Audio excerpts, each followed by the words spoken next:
The glossy brochure for Oak Haven Assisted Living slipped out of my daughter's purse the moment she dropped it onto my kitchen island. I was pouring coffee, my back turned just enough to watch her reflection in the microwave window. Chloe snatched it up immediately, shoving it deep into the leather bag with a quick, nervous glance in my direction. "Everything all right?" I asked, turning around slowly and handing her a mug. "Perfect." "Mom?" Chloe smiled, though the corners of her mouth looked strained. "Just exhausted.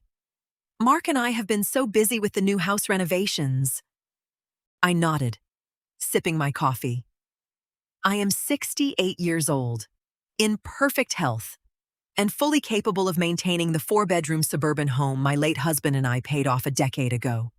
I still run 3 miles a day and handle my own gardening. There was absolutely no reason for my daughter to be carrying around a nursing home pamphlet, unless she was planning a future that didn't include my input. "You should relax more," Chloe continued, tapping her nails against the mug.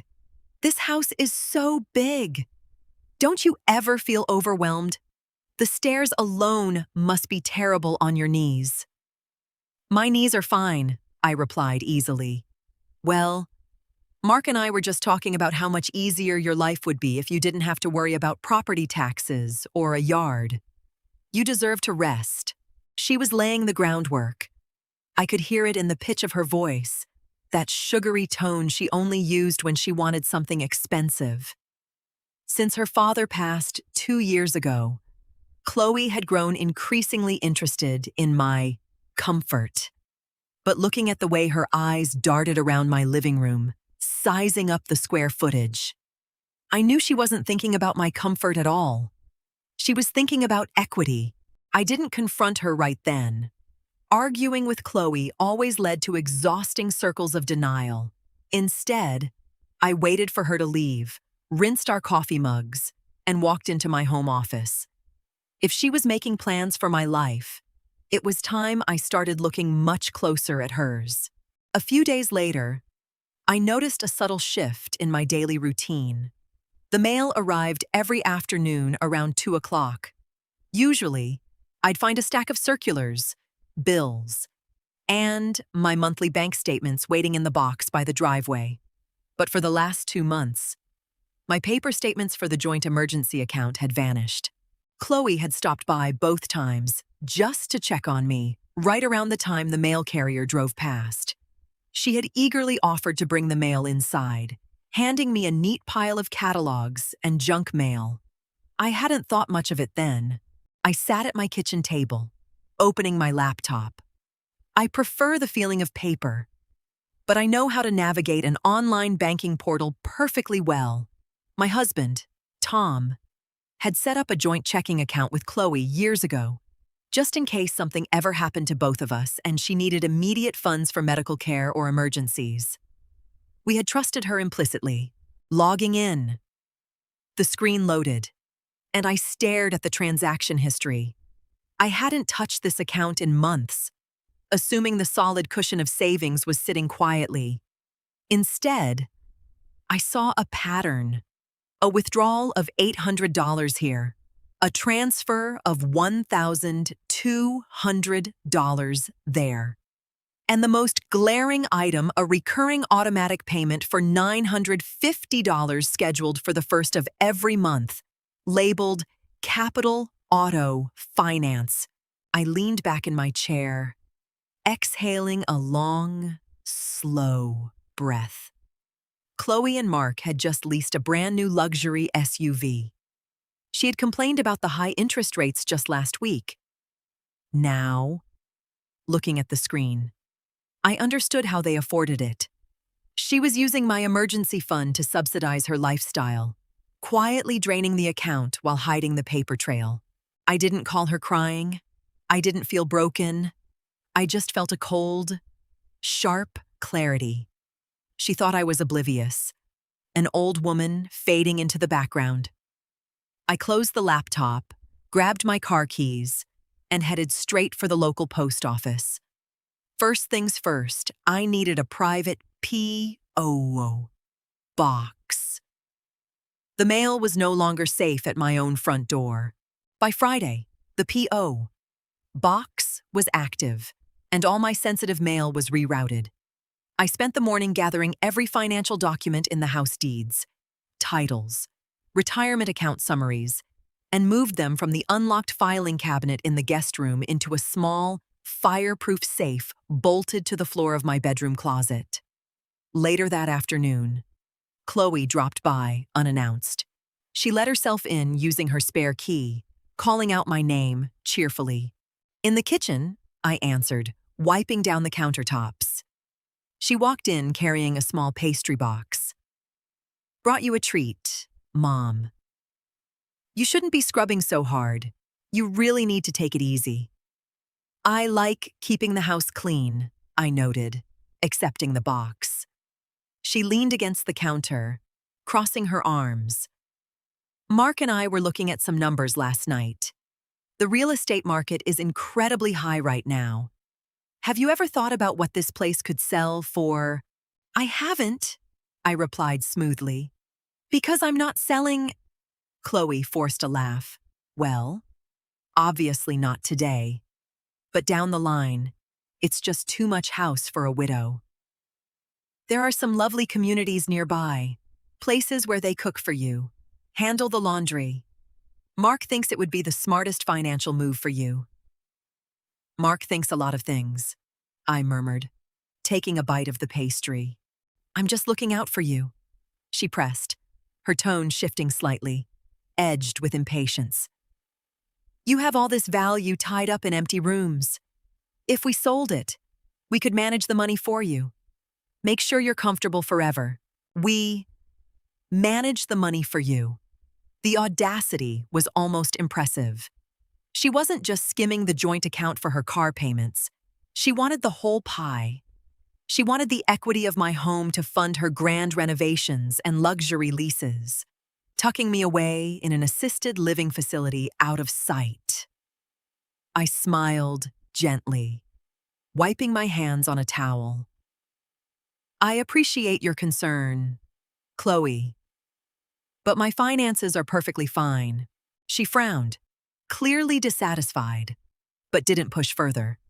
She didn't know I had already planned my afternoon.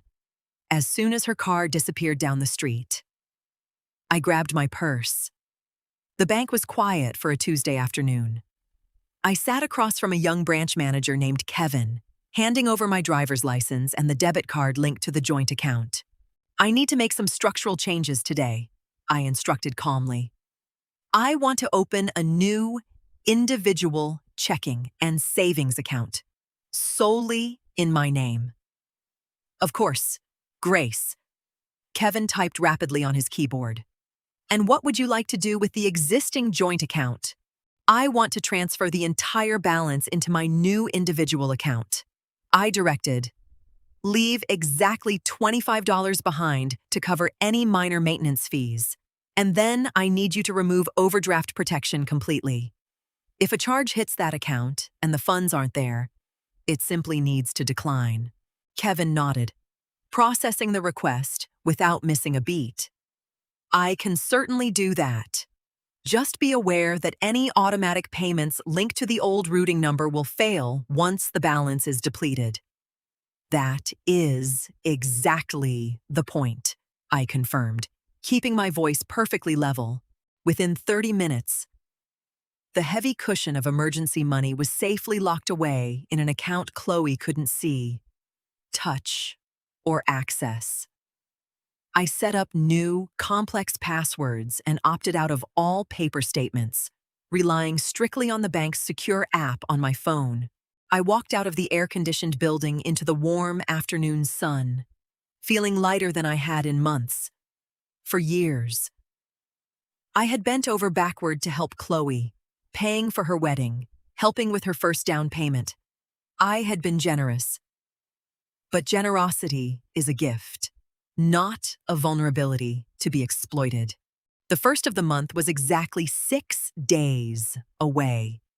Her car payment was scheduled to pull $950 from an account that now held the cost of a cheap lunch. I drove home, turned on the radio, and found myself humming along to a classic rock station. The trap she thought she was setting for me had just lost its teeth. Now, all I had to do was wait for the snap. Saturday morning brought an unexpected intrusion. I was in the backyard pruning my rose bushes when I heard the heavy thud of footsteps on my deck. Mark and Chloe emerged, both holding large tape measures and a clipboard. "Morning, Mom," Chloe called out, waving the clipboard like it was perfectly normal to show up at my house armed with construction tools. I set down my shears and removed my gardening gloves. "What are you two up to? Just doing a little measuring?"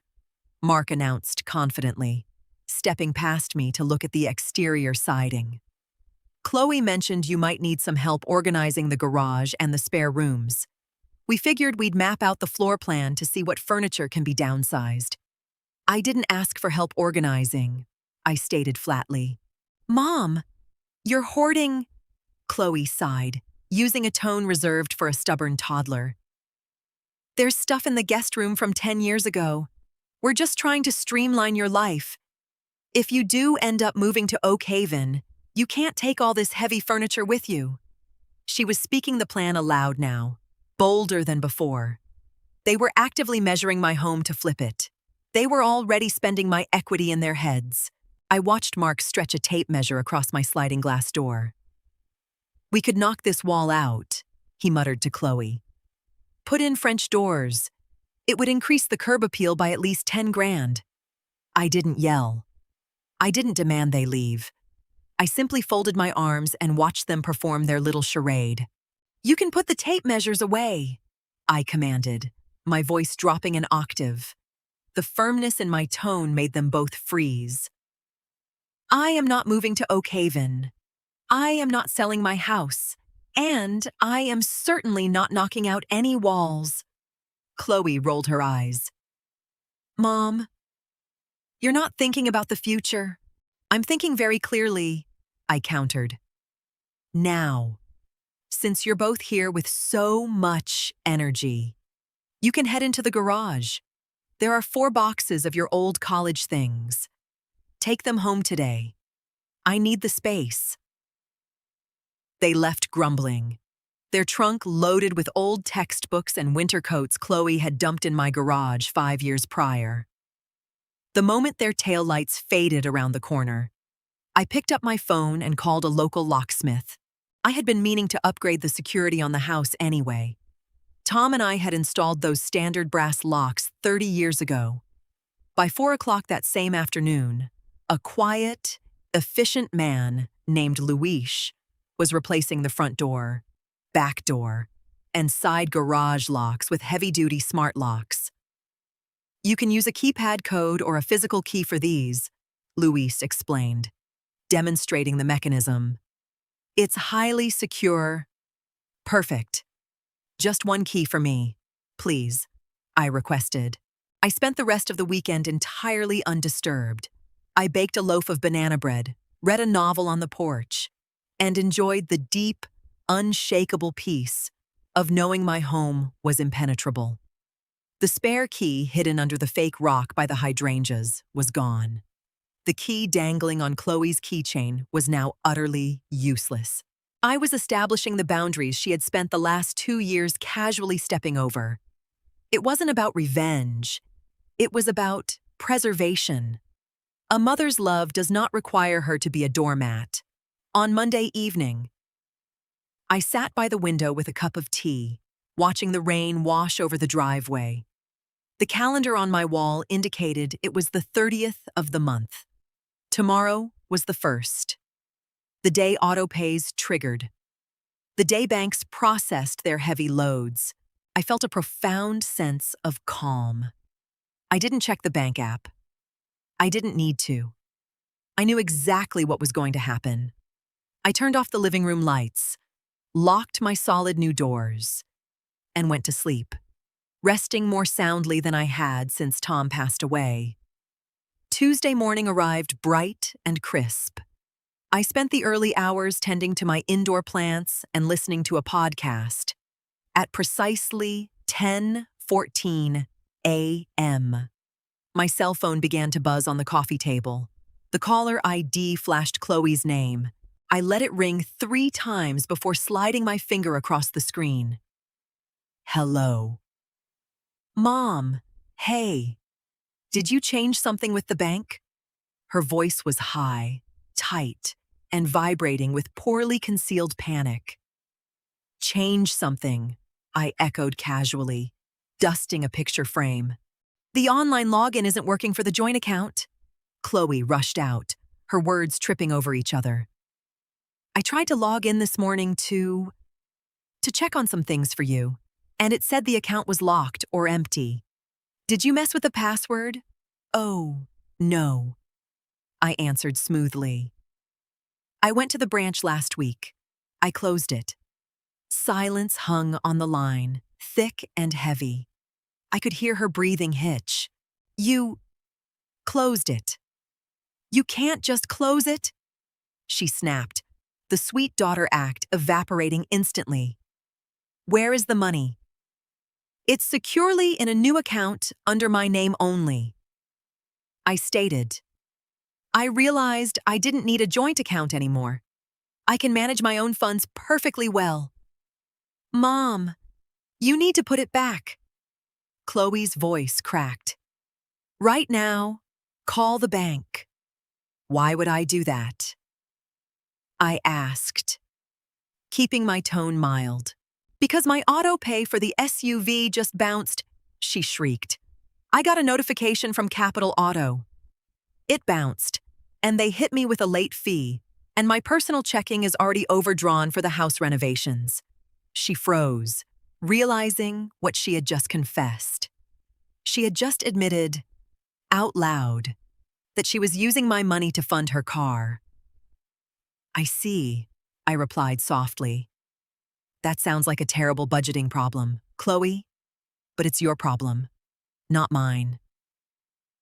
Mom, please, I have some errands to run, I interrupted calmly. Good luck sorting out your car payment. I pressed the red button and set the phone down. Less than an hour later, a heavy knock echoed through my house, followed by the aggressive rattling of the front doorknob. I peered through the peephole. Chloe and Mark were standing on my porch, looking frantic. Chloe was jamming her old spare key into the new lock, pushing against the heavy door with her shoulder. I unlocked the deadbolt and pulled the door open, staying squarely in the threshold. I did not step back to invite them in. Why isn't my key working? Chloe demanded, her face flushed with anger. Did you change the locks? I upgraded the security, I answered evenly. Can I help you too? Mark stepped forward, puffing out his chest, trying to look imposing. Grace, you need to stop playing games. Chloe is practically hyperventilating. We need you to transfer $3,000 to us right now. The car payment failed, and the contractors for our kitchen remodel need their deposit today. You're putting us in a terrible position. I looked at him, truly looked at him. The sheer entitlement radiating from this man was astounding. I am putting you in a terrible position, I repeated, raising a single eyebrow. Mark, you leased a car you couldn't afford and hired contractors with money you didn't have. My emergency savings fund is not a piggy bank for your bad financial decisions. Chloe pushed past Mark, her eyes wide. We were going to pay you back, but you need someone managing things for you anyway. You're getting confused. Mom, this just proves you need to be in Oak Haven. We're doing this for your own good. We need the equity from this house to secure our future so we can take care of you properly. She had finally said the quiet part out loud. The truth laid bare on my front porch. You don't want to take care of me, I stated, my voice dropping to a quiet, cold register that made her step back. You want my money, and you want me out of the way to get it. That's not true, Chloe protested, though her eyes darted away from mine. We're family. You're supposed to help us. I did help you, I corrected her. I paid for your college. Your father and I helped with the down payment on your house. You are a 34-year-old woman. It is time you act like one. Mark crossed his arms, his face darkening. This is ridiculous. You're sitting on hundreds of thousands of dollars in this house, and you won't even help your own daughter with a simple car lease. That's incredibly selfish. Grace? I smiled, a thin, sharp curve of my lips. This house is mine. Every brick, every floorboard. The money in the bank is mine. I earned it alongside my husband. It is not an inheritance you get to claim while I am still breathing. You can't just lock us out, Chloe cried, tears of frustration finally spilling over. I'm your daughter. You are my daughter, I agreed softly. And I love you. But I will not be used by you. I am not moving into a facility. I am not selling my home. And I am never funding your lifestyle again. I reached behind the door, picked up a small plastic bag I had prepared earlier, and handed it to Mark. He took it instinctively. Inside were the tape measures and the clipboard they had left on the patio table over the weekend. Take these, I instructed. You won't be needing to measure my property ever again. Chloe stared at me, her mouth opening and closing as if searching for a counter-argument that simply didn't exist. She had no leverage. She had no access. She had nothing but her own overdue bills waiting for her at home. If you want to come over for dinner next week and talk to me with respect, you can call and ask, I said smoothly. But for now, you both need to leave my property. It has been exactly 3 weeks since the confrontation on the porch. Chloe didn't come to dinner. From what I heard through the family grapevine, she and Mark had to scramble to cover their debts. They returned the luxury SUV, taking a massive penalty hit, and had to cancel their kitchen remodel entirely. I felt a brief flash of sympathy for her stress, but it was quickly washed away by the deep relief of my own security. She called me once, 2 days ago. Her tone was different, subdued, hesitant, completely stripped of that condescending sweetness. She asked how my garden was doing. We spoke for 5 minutes. It was superficial, but it was a start. I established the rules of engagement, and she finally understood that they were not negotiable. I sat on my back patio this morning, the sun warming the wooden deck. My coffee tasted perfect. The house behind me was quiet, solid, and entirely mine. There were no ghosts of future plans hovering in the corners, no tape measures sizing up my life. I didn't need to lay a complicated trap or hire someone to fix my problems. I just needed to remember my own worth and close the doors that were being abused. I watched a bluebird land on the edge of the bird bath, splashing water onto the stones. Life goes on, beautifully and simply. When you take the heavy weights off your shoulders, I took a deep breath of the morning air, feeling strong, alert, and fiercely independent. My home is my sanctuary again, and I intend to enjoy it for a very, very long time.